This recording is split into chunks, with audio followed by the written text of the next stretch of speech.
Hi guys, with the northern wet season in its final phase now, the attention will shift into the Northern Hemisphere over the next few months.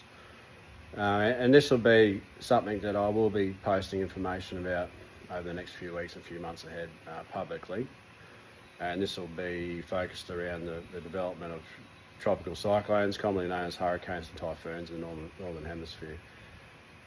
What I'm expecting, and this is just a general outlook at the moment without posting any specific information, is an early start to the Northern Hemisphere's hurricane season, particularly through June. This will coincide with our wet period in June in our southern states.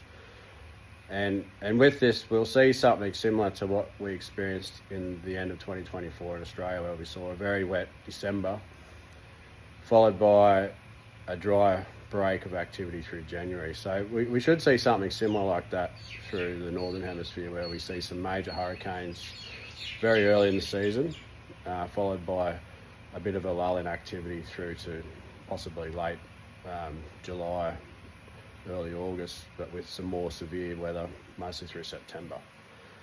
So I'll post some maps, long-range maps, and a few dates and key areas to watch over the next few months for our Northern Hemisphere followers. I've got a few subscribers who are interested in the Northern Hemisphere as well. And with that, we should be able to identify some of the major hurricanes for the season moving forward.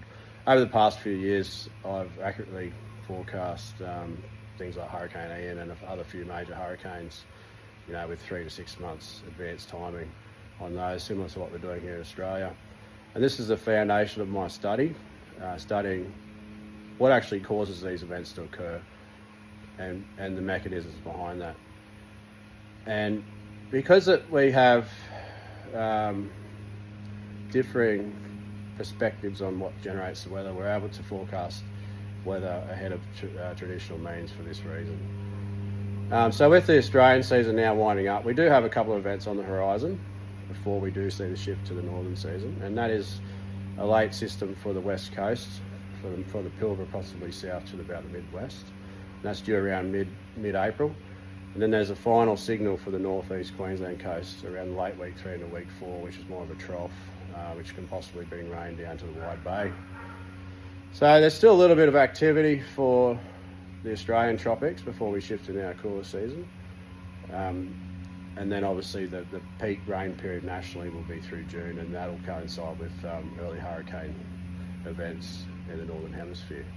So for those interested, stay tuned, and we'll see how we go over the months ahead.